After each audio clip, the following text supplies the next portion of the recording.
And that is the sound of another fanfiction turned porn film. Just like American Dad Triple X, whoever made SpongeKnob Square Nuts really worked on this, and knows way too fucking much about a cartoon, especially aimed towards children. I'm noticing these porn parodies stay with the source material more than movies based off of books. This one opens on SpongeKnob getting up and, yes, a man in a giant moldy piece of bread sponge costume with his face painted the color of a meth head's teeth is the most and the least terrifying thing here. Of course, he talks in a high voice and acts like a mentally challenged man-child. The plot for this one is SpongeKnob is realizing that he has no way to play with for the day. And then it gets really dark when he starts to realize someday he'll die and there won't be any sponges left to do stuff like play games and work at the Krusty Krab. It's awkward when your porn has an existential crisis.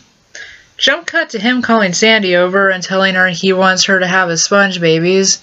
When Sandy says they can't fuck because she can't breathe underwater, he says he's full of air. If she just keeps sucking his dick, she can breathe just fine. Followed by the creepiest dick-sucking scene I've witnessed lately. This creepy man-child voice and giggling with her weird Texan accent is just so fucking weird.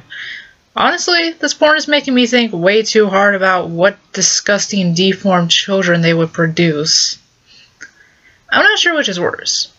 The guy dressed like a giant sponge, or their dirty talk full of weird fish and water life puns.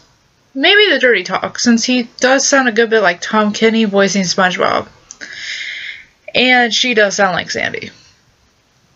It's also not surprising that at one point he mentions Mr. Krabs while Sandy is sucking his dick. Like, come on, we all know he wants to have sex with crabs.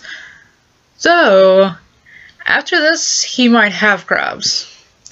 The face fucking in this is awkward. Try and picture a grown man dressed in a yellow box doing his best to shove his dick down the throat of a woman lying on a bed, then proceeding to tell her to get back on her knees because this way is just way too much fucking work. Every time this guy laughs, it's the most annoying creepy ass sound I've heard in a while. This one ends with him moaning blast off before coming on Sandy and them concluding they should just adopt since he didn't come inside of her. Now, before you get relieved thinking this is it, it's over. No more yellow nightmares. Well, bad news. There's a part 2.